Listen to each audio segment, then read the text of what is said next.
My favorite bit about the whole video is when he starts and he basically goes, guys, I was wrong. There is an amazing Mexican in London, and all these like DMs start coming up on the screen like this going, homies on donkeys. And it was just the best. You know, when they say about the first 30 seconds is like crucial, this nailed the first 30 seconds for these guys.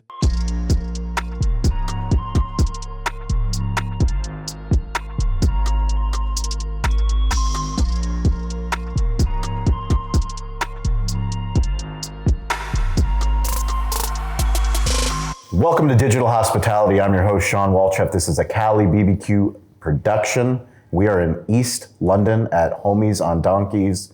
I've got Chef Smokey, Scot Turner from Auden Hospitality, my co-host. I've learned about Homies on Donkeys for, when did you guys open? Well, the original business opened 9 years ago. 9 years ago? This location opened 3 years ago. 3 years ago. Yeah. How long have you guys been working together? Oh, it's 3 years. 3 years. So I've known about Homies on Donkeys for 3 years. Yeah. So part of the premise of why we started this podcast was we believe in restaurants, technology, and storytelling. I started in 2017. I own restaurants in San Diego, Cali Barbecue. 18 years we've been in business. My team is working hard back in Spring Valley running our restaurants. But 2017, I thought, I'm not alone as a restaurateur. Restaurateurs, no matter where you are on the globe, we go through the same challenges every day. Right now, the ice machine is broken and it's getting fixed, and we're here recording a podcast. But that's not scripted, that's just real life. No matter, it's kind of Murphy's Law, what can go wrong will go wrong in a restaurant.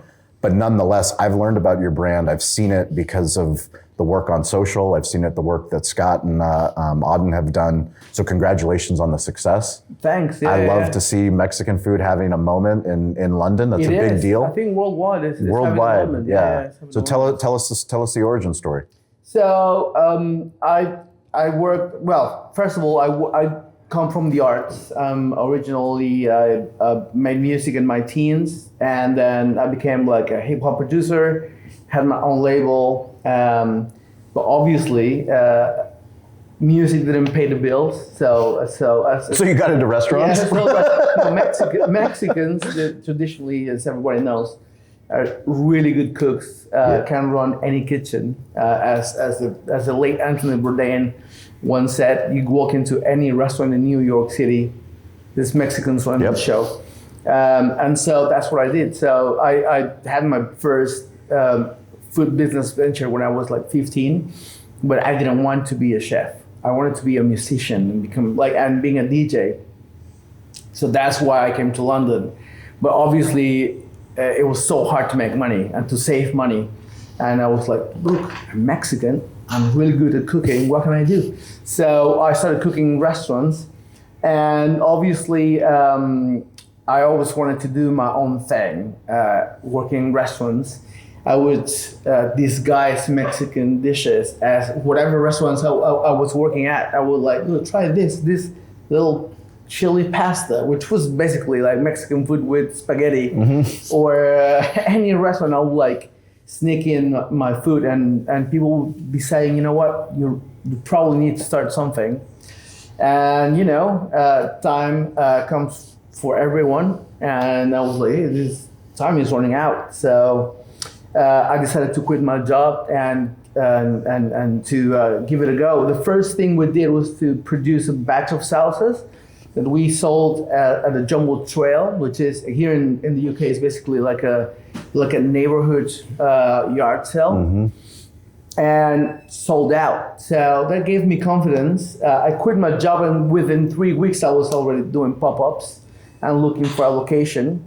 With very little savings, I took a tiny unit in an indoor market in not very far from here, with 6 little seats. And this is like about 9 years ago, when nobody, well, not everyone knew about Mexican food. And blindly and stubbornly, I stuck to my guns, because everyone was saying, look, you need to start selling bacon baps or food that chips, food that people know, because like nobody knows anything about tacos around here. But hey, we stuck to our guns, and it became like a little destination, a cold place. And after 6 years, I outgrew the little space, and it felt the right time to take the next step to have a full-fledged restaurant, which is this place. Amazing. How did you and Scott meet? So we, through a common friend who is also in hospitality. Yeah. And she basically was this angel. So like, you guys need to meet because you need help, which we always need help. Every restaurateur needs help. And, Question is, are we willing to ask for it? And to be honest, I think like also Scott believed in us. We had a good thing going because I guess, tons of people come to Scott for help, but I think he saw something. Like the first meeting we had, I spoke more rather than about business, about who we were. What is your philosophy? What do you do? What do you do? And I think he felt that's putting words in my words in his mouth. That probably he saw something. He's like, there is something we can do with homies. And to be honest, like opening a restaurant is one of the most challenging things that you can possibly do, especially if it's your first restaurant. And Scott was there all. I think I have a picture of him like sweeping the floor. Yeah. Can we get that? Can we get that for the B-roll? I want to see. I want to see that. He's not good at sweeping. His wife says. Sally says the same thing. Yeah, that's true. We all need to improve. Right? But and it's very rare you can find people who do the whole thing from scratch all the way to when the restaurant is open and still helping you with whatever extra support you need. So tell us about Auden Hospitality. What do you guys do? And then how did you, when you met Chef, how did you, what made you believe in them? Makes me smile when you say that because it's cool. No, so Auden Hospitality, we're an F&B consultancy and we work with hotels because we think hotels can be more bold about the restaurants and bars that sit within. So that's primarily where we work. But where my ethos on hotels comes from is I worked in hotels for 15 years, left to work in independent restaurants and realized it was a different way of running restaurants. And if we could take some of that mindset back to hotels, we can have much more interesting offers that sit within the four walls. Yeah, 100%. And part of the strategy of that ethos was we still had to work with great restaurateurs to make sure that we're being challenged and we're not just getting comfortable in the hotel space, but every day we were having conversations on the high street with restaurateurs. We knew what challenges were going on. We knew what the real labor issues were, the real utilities impact is, the food cost fluctuation, because it's so different to the hotel mentality. So it was always really important to me, if we were going to do this, to work with amazing restaurateurs and amazing people. And when we first met, I remember when it was the 19th of December in 2022. We met in King's Cross Station. And I think it was 3 days before the closing date of the food stall in Walthamstow. And when I first met them, I'd already seen online, I kind of liked the vibe. I thought there was energy, there was a following, which was amazing. But it was just a brand with heart. And that was the thing to me that appealed is, if you can go and work with amazing people who want to push excellence and want to push quality and do it with heart, it makes everything easier. So when I met Sandra and Smokey for the first time, it wasn't really about whether like opening a restaurant was the business thing plans, or anything like that. It was like, is this heart genuine? We spoke about it earlier, right? And you're sitting there and listening and just asking questions and you're just getting this like love for not just the brand, but the food and what they're producing. And you just get this feeling of this is going to be successful. There's something about this that just has that edge that when it opens, people are going to love it. And it needs to be more accessible than just a food stall. And it has the opportunity to grow and be something different. So that was the first meeting. And that's what I went away excited.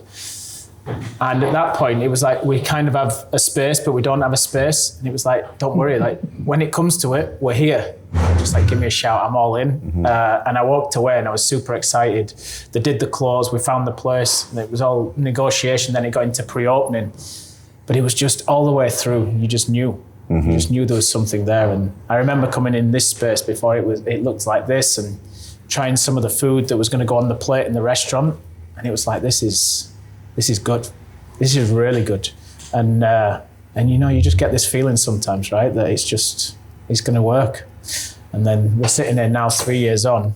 Some of the stuff that's come in, I'll speak for Smokey here because I know he's too humble, but the first opening night, Friday night, we had Grace Dent, who, for anyone who's watching who doesn't know who Grace Dent is, she's probably one of the harshest critics in London, and probably one of the most respected critics in London. And unbeknown to us on opening night, she was sat in the corner. No way. And having tacos. And then he got the call. And you know, you have this thing, I've had like bad critic reviews before, and you just like, fuck, you know, I've been working all this time. Yeah. And then all of a sudden, this guy, Jay Rayner, was the one that we got a stinker for once. So you've always got this nervousness about it, but I kind of thought, I think it's going to be all right. So these guys, first restaurant, they've done it all themselves. Opening night, right? Opening night. Kickstarter campaign. Kickstarter campaign. Asking the community to pitch in. 100% right. Fully funded. These guys are all in. And the first night, probably one of the most respected critics in London turns up. And you didn't invite her? We didn't invite her. No, she lives down the road, and she knew of the homies, and she came in. And it was amazing. And you kind of like, there you go, that's it. Like, let's go, let's buckle up and let's get ready for the ride. And there was Infatuation's Top 100 restaurants came, new restaurants in London came in, Time Out's best restaurants, Harden's best restaurants, and it's just gone ever since. And I showed you the Topjaw video earlier as well, right? Like the pinnacle 3 years in January this year, these guys are on Topjaw. And my favorite bit about the whole video is when he starts and he basically goes, guys, I was wrong. There is an amazing Mexican in London, and all these like DMs start coming up on the screen like this, going, home is on donkeys. And it was just the best. You know, when they say about the first 30 seconds is like crucial, this nailed the first 30 seconds for these guys. And it's... Tell us about that video, that one specifically. You tell about the video, tell us about that video. This is all about you. How did it come about? Well, basically, since before we opened, we had a lot of interest with pages like Infatuation, Time Out. Topjaw was like growing in popularity, and when we first opened 3 years ago, there was like interest from them to come and film. Never really came to fruition, and at the end of 2025, I wrote a little piece on Instagram about 2025 being the most challenging in hospitality, at least in the UK. I'm not sure everywhere else, but the rising costs of running a restaurant just felt so hard, and I think that sparked a lot of interest and discussion online, and not too long after that, they went film another Mexican restaurant. And one of the comments that Jesse's his name, he said like, there's not enough good Mexican food in London. And by his own admission, he was just flooded with messages and comments on the video about like, you need to try Homies on Donkeys. Like, really? What is this idea that there's no good Mexican food in London? And obviously not too long after that, he reached out and like, "Guy, we need to come and film." So that happened in December, and the video came out in January. And what happened since the video's been out? It gave us a second breath of life. Yeah. Definitely, they're like one of the biggest, if not probably the most influential page on Instagram. And especially in 2026, when everything felt so hard, it was so welcomed. we got a ton of love in the comments of the video, and I think, don't quote me on this, but it's probably the second or third most liked and viewed video from a restaurant in their page. That's insane. Yeah. Bring me back to a challenging time. Obviously, all of the times are challenging, but we have restaurateurs that watch the show, business owners that watch the show, and I think, it's tough when you see the success. You see a video like that, and you get, more business, but people don't understand the ice machines breaking. They don't understand the staff calling out. They don't understand how hard it is to get your dream opened up. Can you share a dark moment? And how did you get through it? This is like a daily thing, and I think one of the hardest lessons probably in life that are running a restaurant or working in a restaurant will teach you is resilience. Yes. Like, there are so many reasons every day to not come up and show up next day. But if you can do it, my friend, this is gonna make you a superhuman at the end of the shift, right? When we first opened, on the opening week, I think I had 3 people who ended up in hospital from the staff. Like, my own wife was in hospital on opening night, just of the stress. A couple of guys fell ill.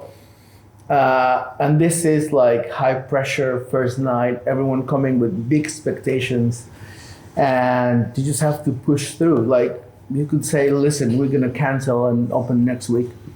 You can't. You have to do whatever is in your hands to make it work. And that's every day. Like, there's so many things you can't control, like how staff are feeling. They're human beings. They have lives. They have relationships. They have bills to pay. They have their own problems. Machines. You can talk to a machine and convince a machine to work. Listen, I'm broken, so not working today. Find a solution. So for me, even if you don't own a restaurant, but this is a message for people who want to work in restaurants.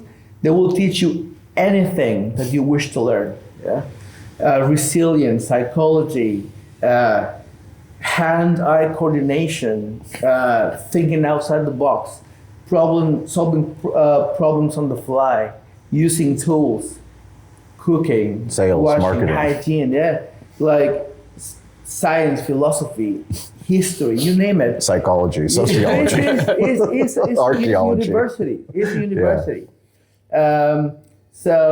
And we're also facing like staffing problem in the UK. A couple of weeks ago, there was a report of 1.5 million or so young people not working nor in training. And typically, restaurants is where they will find their first job. And so at the moment, we're fighting for legislation so they reduce the VAT so they can give us a fighting chance to also provide employment for young people. Not only employment, but also training of soft skills and, make them more resilient, because the world is just getting harder for young people. And we are here to help them to become that human being that can face any challenge in any environment. Do you have your own Instagram account? Oh, I thought you were going to ask me if I had kids. No. I mean, I do have my own Instagram, yeah. You have your own Instagram and a brand Instagram account for the restaurant. Yeah. Did you post the challenges as a restaurateur on your personal or on the brand account? Do you remember? On both. You posted on both? Yeah. My personality as a chef, or my way of thinking or operating as a chef, is always super scientific and philosophical, because philosophy is the mother of science.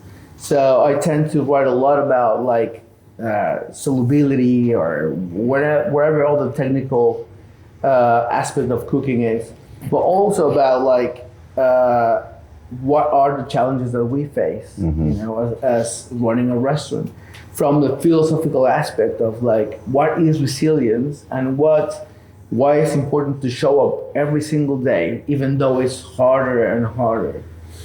But also about purpose and satisfaction and happiness and providing good memories for people.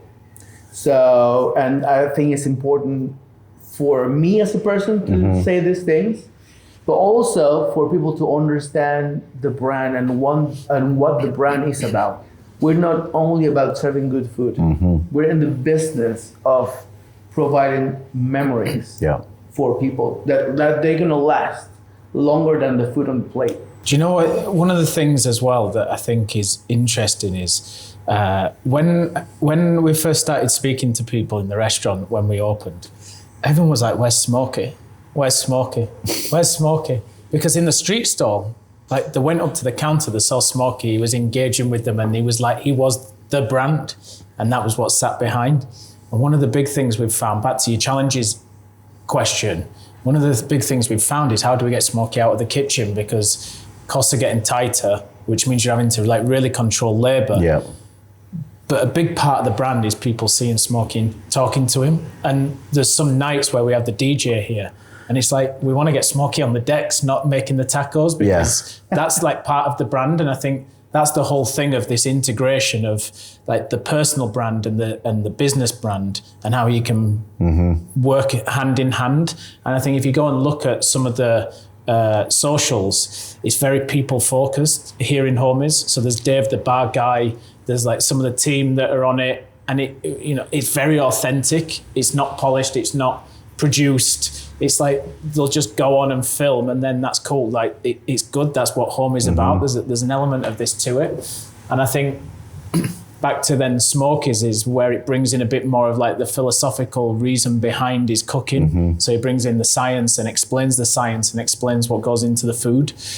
But the Homies one is very like focused on the authenticity and the energy and the vibe that you get when you come in. So it's for all the people who are listening to this that are restaurant owners, it's like really look at who that person is in the brand that is the shine, and do whatever you can to keep that shine in front of the camera, in front of the guest, because it's what creates that authenticity and those moments and those bits that go away.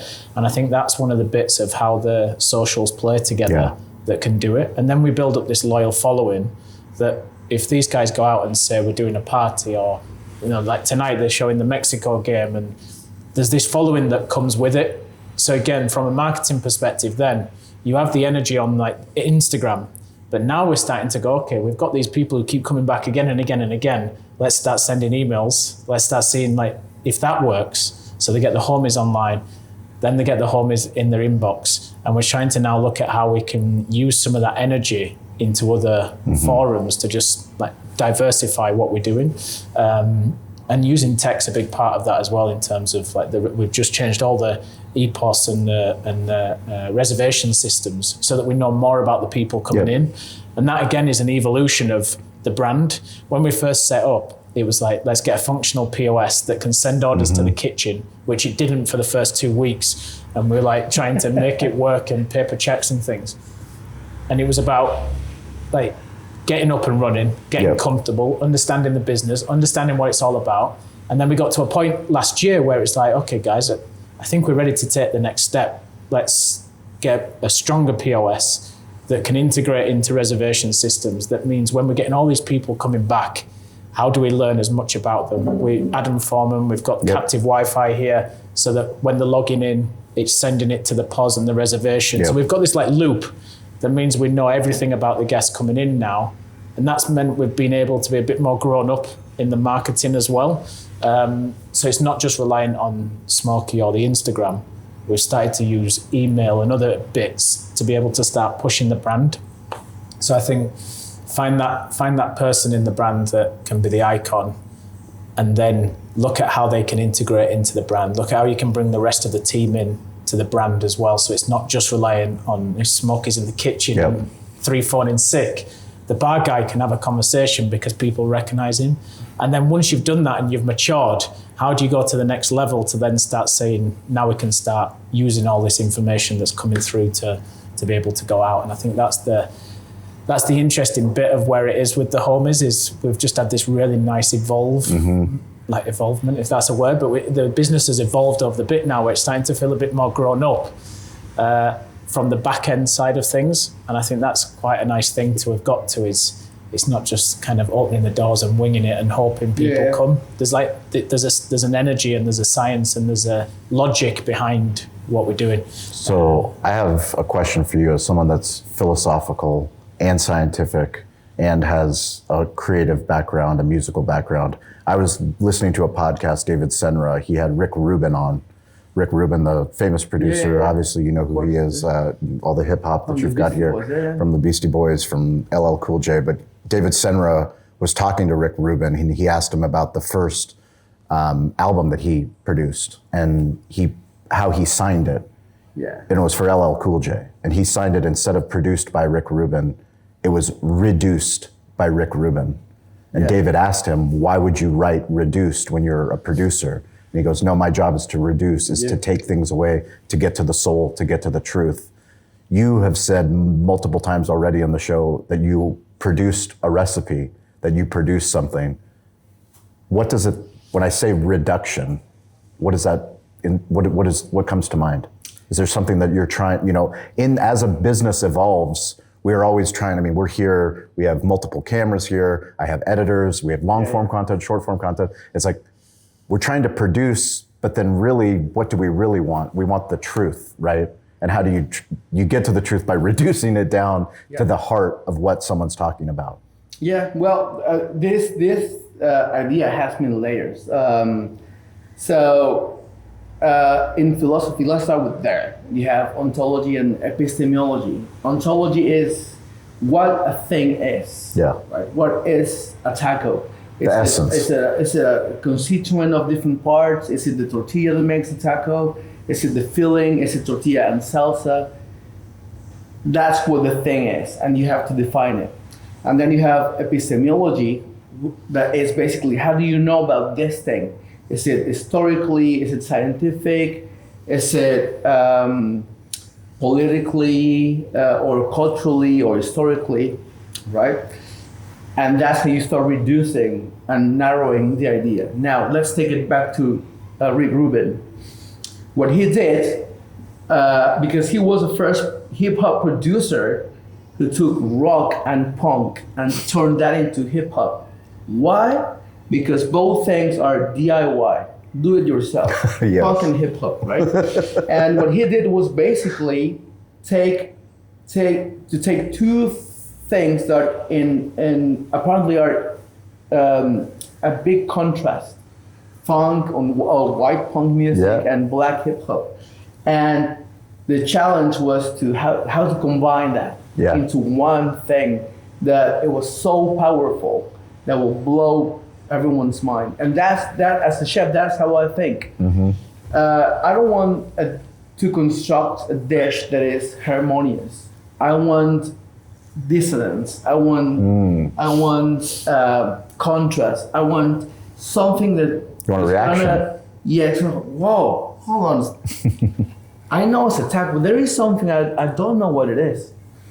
Either like a strong vinegar, for example, or high acidity with something that is really rich, that is basically clashing. Yeah. Because clashing is beautiful as well in art and in gastronomy.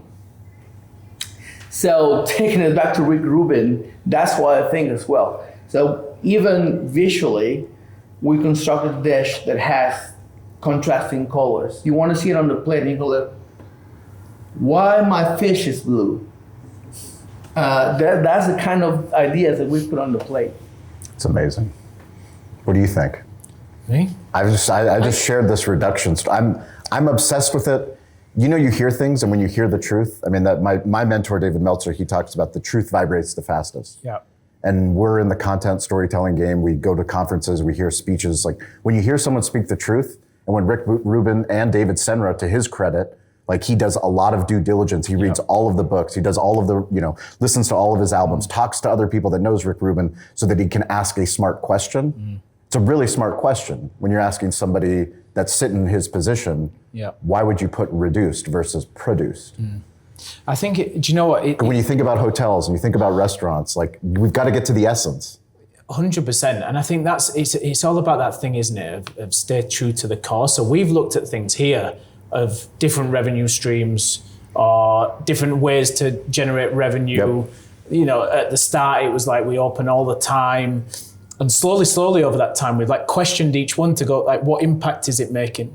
So is Sunday delivering or is it just making life difficult? Is giving people 2 days off every week, the same days, better than trying to open all these times and having like 500 quid a day or something like that?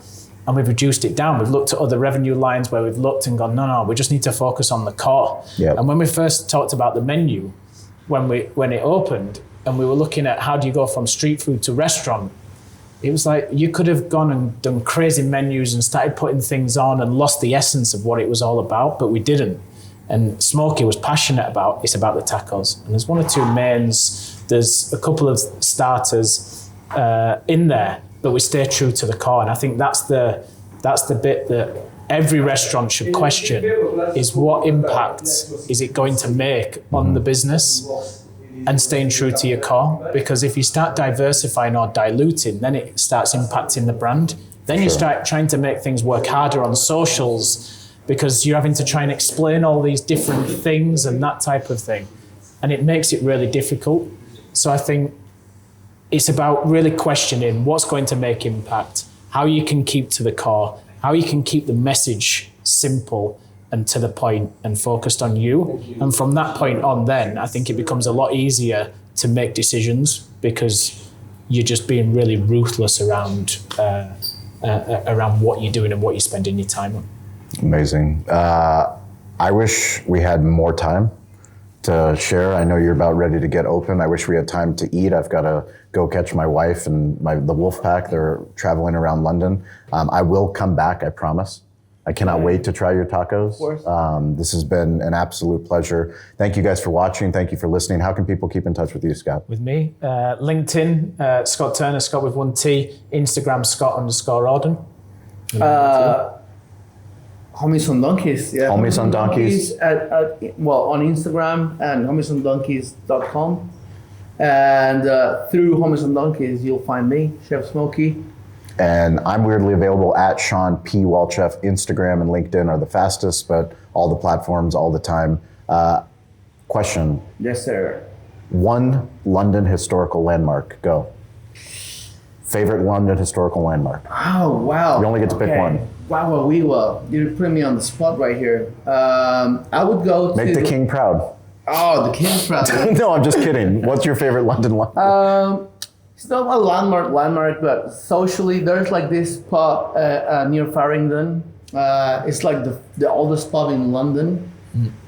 Now, I can't remember the name. You probably know the name. I know, it's the one in Scratch. We went there with Jason. Oh, really? We took Jason Berkowitz. Jason Berkowitz there, yeah. But, see, Jason's more special than I am, apparently. I guess because like I spend long hours. Afternoon, when I used to chef around Farringdon, and it's just a social place rather than a landmark. It's where people go to meet. That works. Mingle, yeah. For me, that's very important. Scott?